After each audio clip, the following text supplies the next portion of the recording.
Welcome to Massive Late Fee. And now your hosts, Mark and Carol. Well, hello everyone. Welcome back to Massive Late Fee. My name is Mark. With me as always is my co-host Carol. How you doing, Carol? Hey, what's up? And girlfriend. Yeah, you forgot that again. I didn't forget it. I just said, co-host. I know I'm forgettable. Whatever. Oh, come on now. I could never forget you. We've had a good week here. It is June 23rd, 1995, and we've got some news hot off the presses for you. Yay. Yay. Enlighten us. Well, the first story is about Natalie Merchant. I believe everyone's familiar with her, correct? Yeah. Former member, singer of 10,000 Maniacs. Love her. She left that band a couple years ago to go out on her own, and now she has released a solo album called Tiger Lily. Carol, you have Tiger Lily. What do you think of it? I love it. I played it like so many times. And everybody knows like Carnival. Mm-hmm. Yeah. And Jealousy. Right. And they're good. But my favorite is San Andreas Fault. Okay. So I would recommend everybody buy it and listen to San Andreas Fault. Yeah, that's sounds good. I've heard it before. It's definitely chick music. Yes, it is. You can still appreciate it as a guy. Well, sometimes you just need some good chick music. Sometimes, yeah. Like when I had my heart broken, my friend Matt said I needed angry chick music. And he was right. It helps soothe the soul. Right. It can, for sure. Who broke your heart? Justin. Oh, no. I remember that prick. Yeah, he was a prick. Anyway. Let's air our petty personal grievances from us on this show. Let's make this show about that. I'd love it. Let's. The other news or some, other news, it's all music. All music. All music news. all the time. Well, it's all music news today. You were saying you wanted to do a mixtape with the something from Tiger Lily. Because, if we're going to talk about it, we may as well make another mixtape and listen to it. I love it. What we should do is we should do a 10,000 Maniacs song and something from Tiger Lily. Ooh, that's a good idea. Yeah. Let's do it. Every once in a while, I got one. Every once in a while.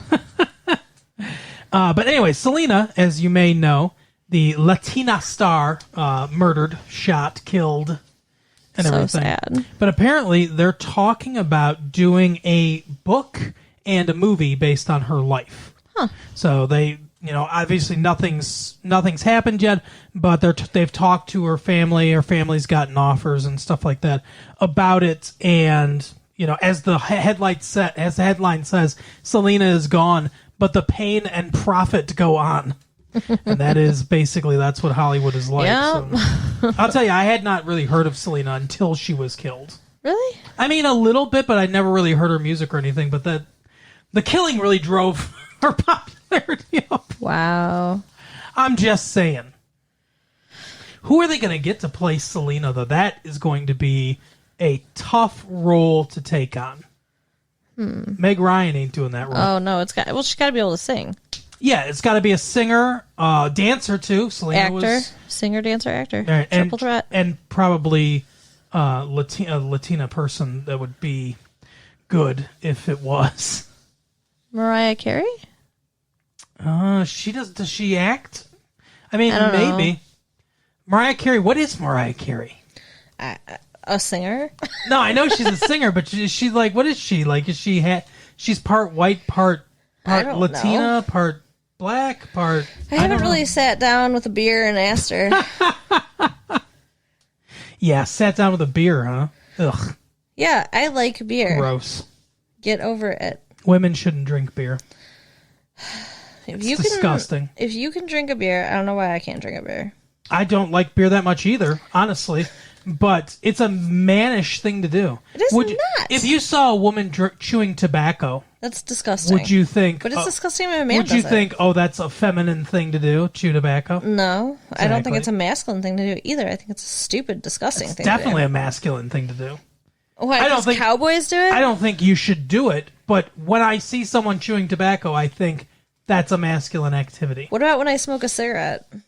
That's not masculine or feminine. Cigarettes are gender neutral. But it's all tobacco. But it's And why are they different, gender though. neutral? Just because you say so? Yes. I'm the arbiter of all things gender. And women drinking beer is not sexy. Do it if you want to, women. It's a free world, We will. but it's not sexy and it's not feminine. Maybe we don't do everything that we do to be sexy for you. Maybe we You do some should- things just, because we like it, like drinking a beer. It's gross. You're gross.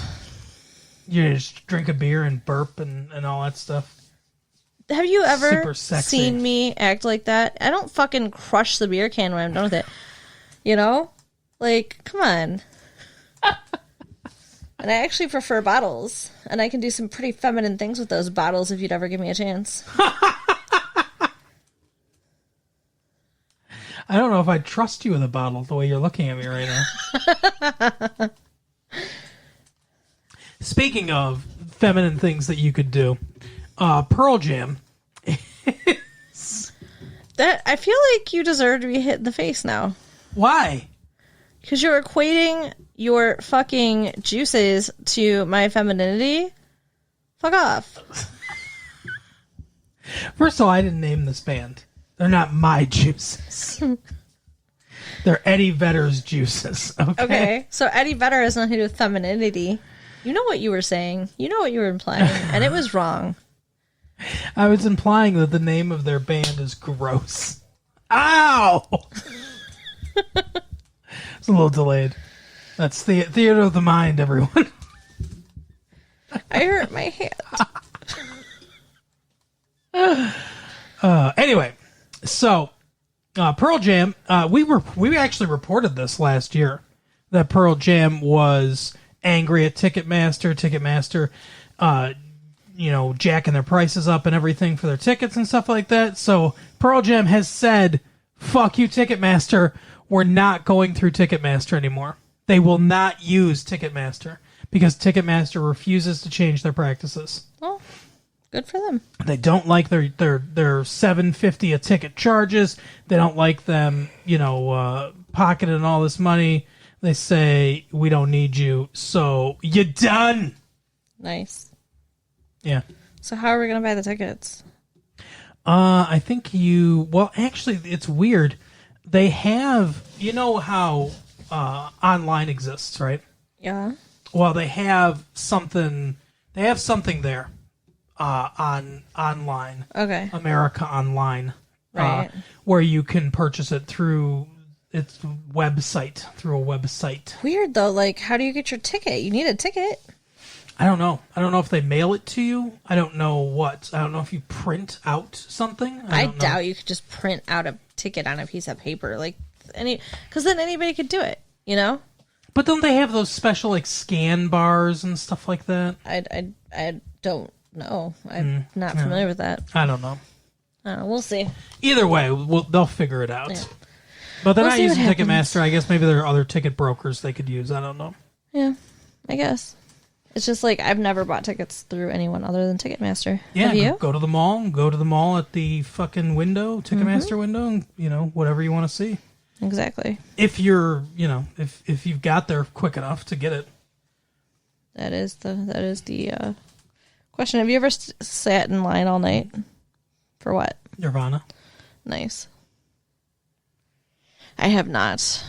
I'm sorry. It's fun. I'm not sorry. I wouldn't want to sleep on the fucking street or in the mall or whatever.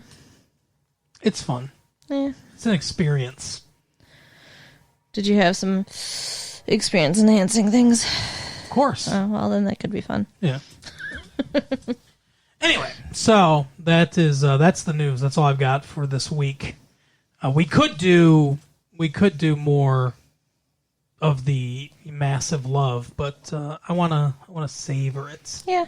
So I've got things that. What are you doing? I've got things that I can read, but we're gonna save them. Okay. There's other things you can be doing with your hands if you need to fiddle around. You're really just saying stuff today. I am. That's kind of what we do. Say stuff. Isn't it weird? It is.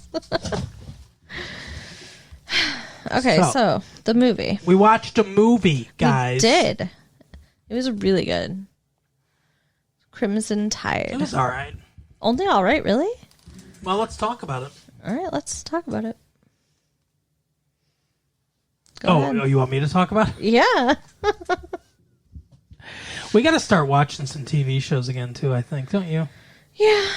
It's summer, though. I know.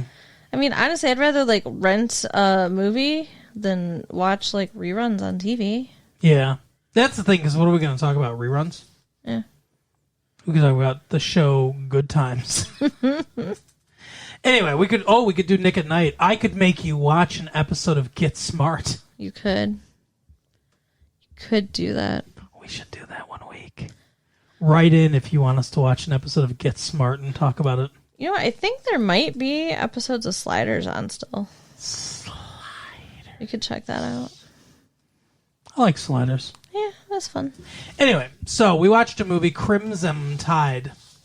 And Crimson Tide. Crimson, would you stop it? You know how to speak, damn it. Crimson. Crimson. Crim. It's not a spelling bee, fucker. Sun. But that's how it's pronounced. Crimson. Okay. Crimson Tide is a movie starring Denzel Washington and Gene Hackman. I'm going to stab you in the testicle. With your tongue? With a pencil. Oh. Just like in While You Were Sleeping. Well, that's not as fun. Anyway. So Gene Hackman is I'm glad that, you don't. So here, let me. Okay, so I can't. There's a superhero in the Marvel Comics universe called Spider-Man. Uh-huh. And thank you. That's how it's pronounced. I call him Spider-Man. And she doesn't like that I say Spider-Man. But now dumb. I'm trying to adapt to the way she wants me to speak, and I'm calling him Gene Hackman, and she's got some kind of problem with that. What is it, Gene Hackham? You know what? English is a difficult language, and it changes all the time, and you just have to swing with it. It changes, what, in the last 2 minutes? No, I mean, the difference between Hackman and Spider-Man. It's just our language, babe. Sorry. Okay, babe. Some things are pronounced... Are you Dennis Miller now? Some things are pronounced one way, and they look the same as when they're pronounced another way. I haven't seen a mispronunciation that bad since the Battle of Hastings, 1066, babe. Anyway. Totally. No, it's a comedian. Okay. Anyway, so Gene Hackman, he is the captain of the Crimson Tide. Well, how do you want me to say it? Crimson. Crimson. That's Crimson. Not, but it's not S-E-N. But it's still crimson. You know, there's a DC superhero who swims under the ocean. He summons fish and stuff like that. You know who Aquaman? Yeah. So, it's Aquaman. No. Not Aquaman. It's No. Aquaman. Yeah, Aquaman. Say it again. Aquaman. Aquaman. Aquaman. Aquaman. Yeah, Aquaman. Aquaman. That's right. All right, you say it right. Fine, whatever. Anyway. So, Aquaman is captain of this... Gene Hackman is captain of this vessel, all right? Named after... It's the Alabama... It's actually the USS Alabama. Yeah. But it's Roll Tide. Because the Alabama... The football team is the Crimson Tide. Oh, I didn't know that. Yeah, that's where they got the name from. Okay. So the USS Alabama, he's the captain of the ship, and his new XO, executive officer, is Denzel Washington, who is, so Gene Hackman basically plays a dude that's like I'm old school. I've been through the wars and shit. I know all the stuff. And Denzel Washington's character is, I'm book smart. I went to Harvard. It's that kind of education versus experience. Exactly. That's kind of the whole thing of the movie. And so they're a nuclear submarine, which means they're part of the United States' nuclear arsenal. And if we go to war, then they need to be there. At the beginning of the movie, what's weird is it's very brief the way they explain this. And I didn't quite fully get it at first until a little bit of the way in. But they set up that there's this Russian warlord who has taken over a nuclear facility in Russia. And he's like against the government and stuff like that. The government's become more democratic and everything. He's like a hardline communist and stuff. And he's threatening the United States with launching these nuclear weapons and everything. And he's got a group of followers and all this stuff that are, that have taken over this nuclear thing. So they get sent out because they're like, hey, we might have to act on this. This is a pretty fucking tense time right now. Right.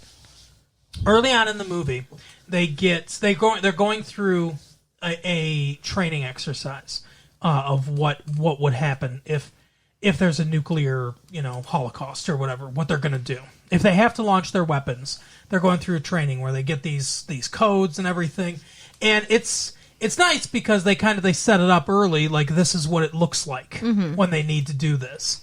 But there's a fire a fire's broken out. And Gene Hackman's like, let's go through this training exercise. For the second time, right? No, this is the first time. Was it the first time? Yeah. Denzel Washington's trying to help put out the fire and everything, but he gets called up because they're doing this training exercise. Everybody's like fucking running around like chickens with their heads cut off. And they do this training exercise. Denzel Washington like basically says, hey, should we be doing this now? Right. If there's a fire, and everything. And he's like basically shuts him up. So they do the training exercise. Everything, goes well. He calls Denzel Washington into his quarters, and that's the thing. Like I'm saying, it's nice that they tell us how things are supposed to go. So when they don't go right later on, we know what's going on. But I've got to say, everything doesn't go right. It goes right with the training exercise. Yeah. But someone dies putting out the fire. Oh yeah. The cook or whatever has a cardiac arrest and dies. So, and the captain's trying to say, oh, it's because he was overweight and blah, blah, blah. But that's the captain says he was 300 pounds. That's why he died. But, maybe if he hadn't called away the help that he had to put out the fire, and he hadn't been dealing with the stress of, the drill on top of the fire, he might not have had a heart attack. It's possible, yeah. It's definitely possible. But so, yeah, he calls him into his cabin, and it's kind of a nice scene between the two of them because you can kind of sort of see both sides of the issue, where he says, Denzel Washington's like, I didn't agree with you doing that at that time because, what was going on. And Gene Hackman's like, I think that's the best time to do it because when we're out there and it's a real situation, we're not going to be super calm. Right. It's going to be crazy like that because we're going to be facing nuclear war. So that's the best time to simulate those conditions. And Denzel Washington's, yeah, but that guy died. And like you said, he's like, yeah, but he weighed 300 pounds. So they both have arguments on their side for doing what they want to do. And basically, Gene Hackman says, look, I don't care if you question my orders. That's part of your job. But don't ever question my orders in front of the other men. Right. Which, that seems fair. Yeah. So they go on. They get orders that, guess what? They're at DEFCON 3 or DEFCON 2 or whatever, and they have been ordered to launch their weapons. Yep. It looks like the warlord guy, is powering up his weapons. He's going to do it. He's going to nuke the United States. So we need to launch nuclear weapons against him first. Before he has the chance. Right. So they have been ordered to launch. They have it's not a drill. They've got their parameters. This is where it's going to do. They get all set to do it. They're ready they're basically, it takes some time for some reason. This seems, I don't know if this is true to life or not, but this seems weird. that it takes them like 15 minutes to get their nuclear weapons ready to go. I don't know. I mean, maybe they need to like power up somehow. Yeah, maybe, and maybe that's what it is like in real life. But it seems weird. It seems like they should be just ready to go. Yeah. But they also say that the Russian ones are going to be. It's going to be like 30 minutes before they're ready. Right. So the whole time they're counting down about when the Russians are going to have the capability versus when their weapons are going to be ready. And stuff. Right. And there's another submarine that they've found on sonar that's right by them, a Russian submarine, because they're in, they're in a, like, I don't remember where they're in the Straits of something, but they're in a certain waterway near Russia. That's why they're the ones tasked with this, basically. Right. But there's a Russian submarine in their area and trying to attack them. They get into 2 different confrontations with this Russian submarine. The first time, they deploy countermeasures, which is basically them, like, ejecting metal pieces and stuff like that for the missile, the torpedoes to hit, and so that it doesn't damage them. And they get a little bit of damage, but it's not a big deal. And then they've dived because they're trying to avoid this sub, but they're going to have to come up to the depth to fire their nuclear missiles. Right. So they're starting to come up again and everything. They get a second message, but they're so deep that it doesn't come through. So Denzel Washington is talking to Gene Hackman. He's like, "Hey, we're getting another emergency message. We need to see what this is." And he says, "Why don't we put up the radio beacon? There's like some radio beacon that they can float up to the surface. It's attached to this like cord, this tether." Right. And he says, "Okay, yeah, go ahead and do that." No, I mean, it wasn't quite that simple, though. And they were arguing even about that. And he was questioning him in front of the men, like he told him not to do. Yeah. And he brought him the paper, and it's cut off. And he's telling him, "I see nothing there." Like, He's basically, like, he wants to pretend like nobody tried to say anything to them. Right. Because they didn't get the whole message, which seems kind of dumb.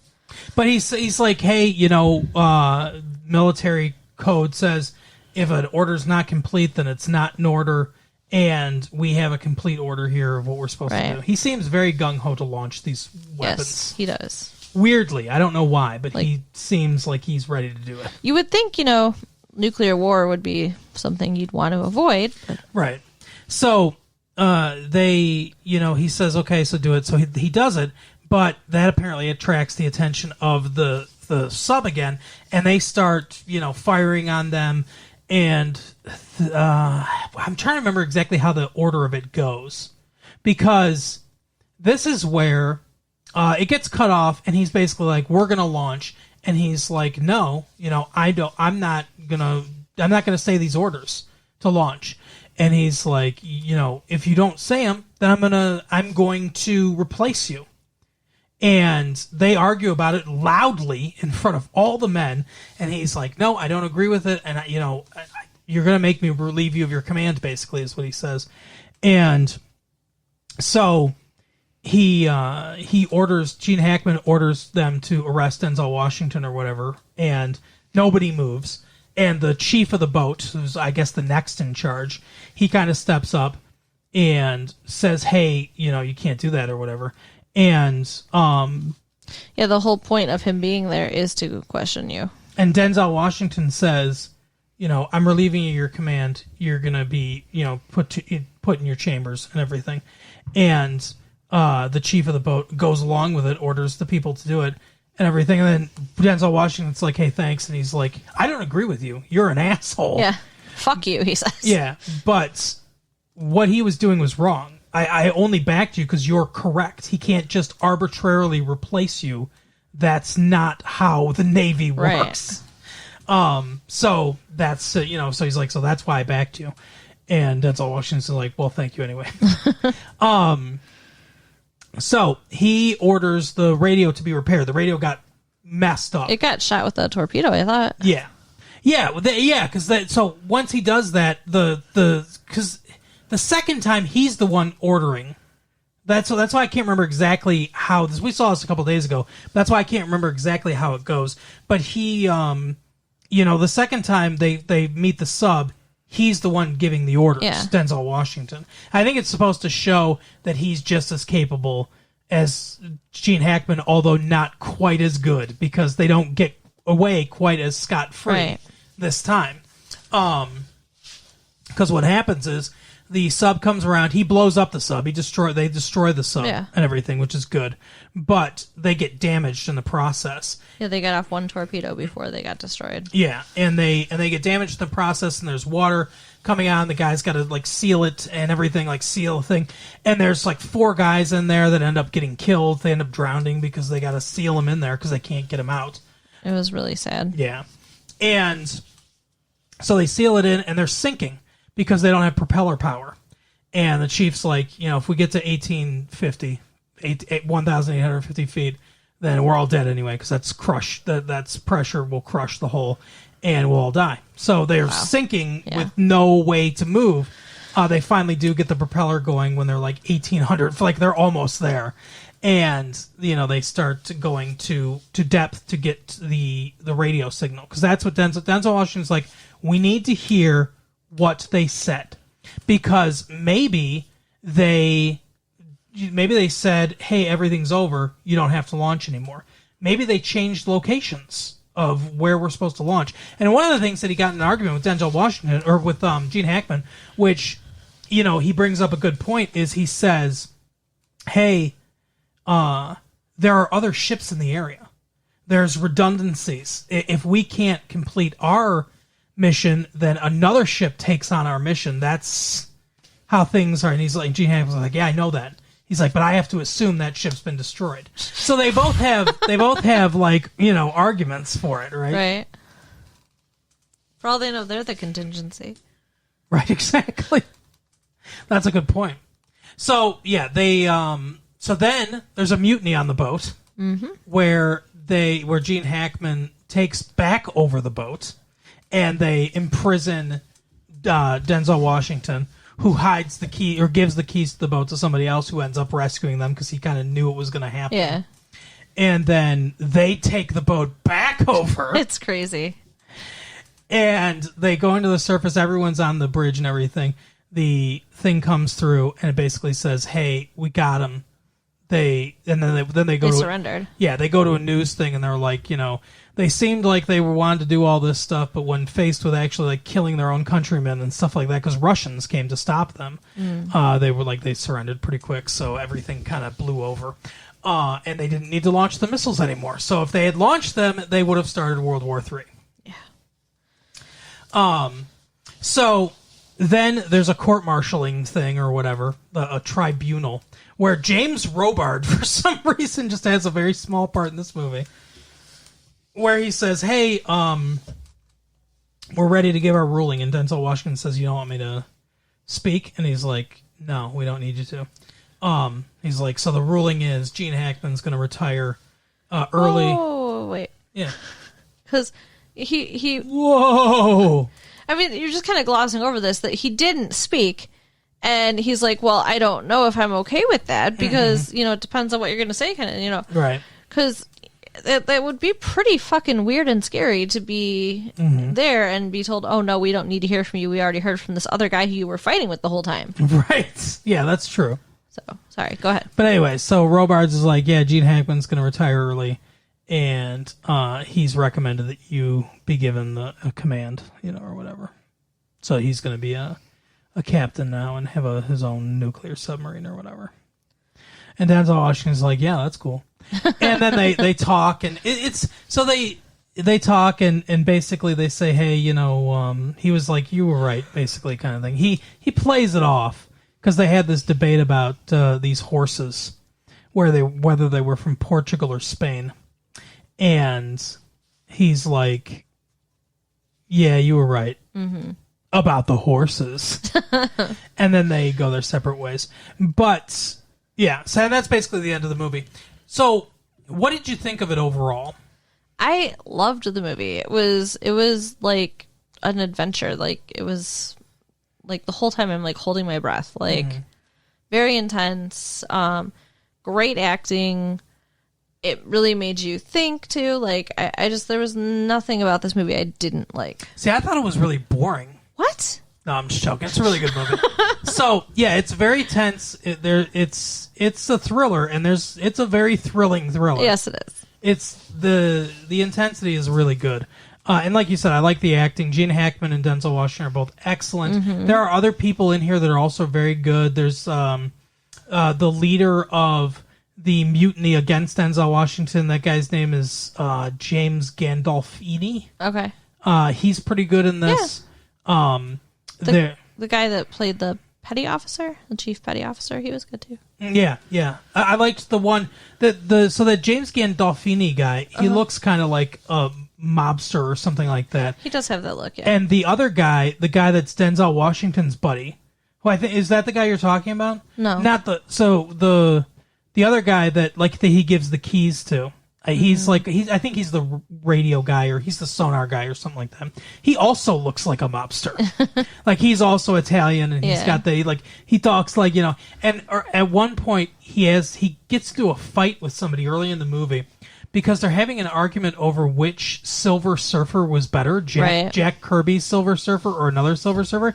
It really reminded me of Quentin Tarantino dialogue or Kevin Smith.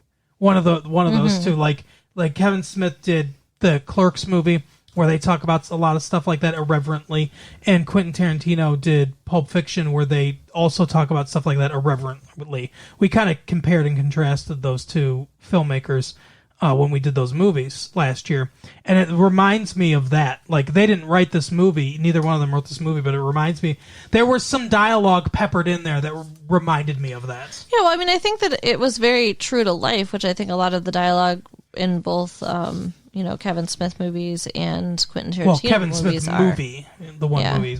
He's got another one coming out this year that we'll probably see. Oh, I can't wait. I think it's called Mallrats. Awesome. So, but yeah, I mean, I just think it's true to life because I think that's the kind of stupid shit that guys would fight about if they were really freaking out on a ship. Yeah, Instead probably. of acknowledging why they're tense, they argue about fucking comic book characters. Right. Why not?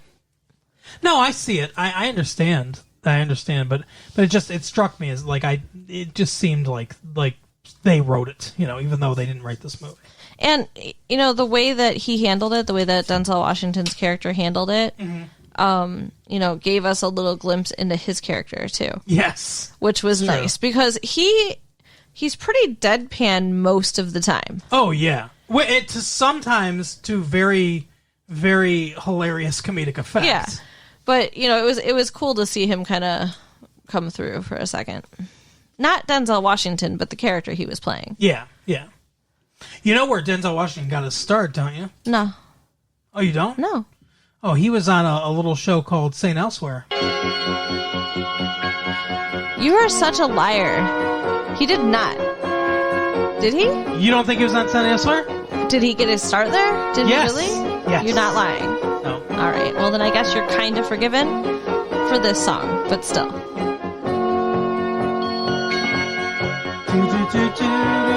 Okay. He's last billed. Okay. He's last billed, but not because it's racist, because they go in alphabetical order. Actually, he's not quite last billed. It's Denzel Washington, and then what's his name? Oh man, I can't think of his name. Ooh, I need some thinking music.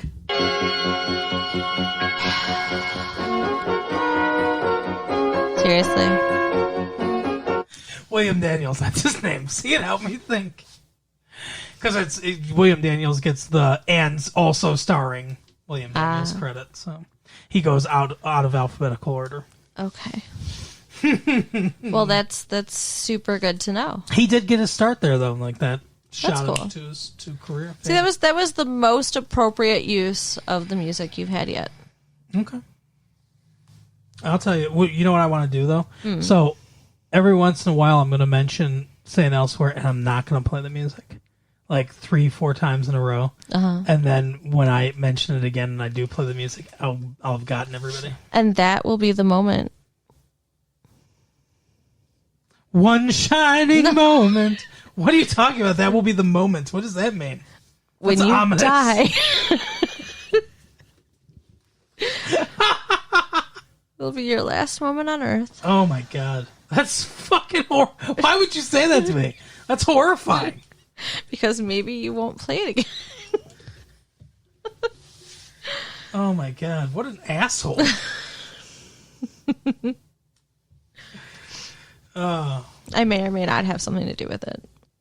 Yeah, well, it's not like this has been taped. Now there's evidence.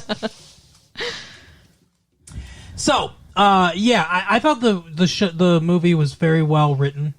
I thought it was well acted, well paced, great pacing throughout. It's close to a perfect movie. I mean, it was fantastic from beginning to end, and there was enough on either side of the debate for you to remain interested. Yeah. Like, Gene Hackman seemed like an asshole, but even For sure. being an asshole, you could still kind of see where he was coming from. It wasn't like he was just evil for the sake of being evil. Yeah, no, it was definitely like not a clear right and wrong. Mm-hmm. It was definitely a worthy battle.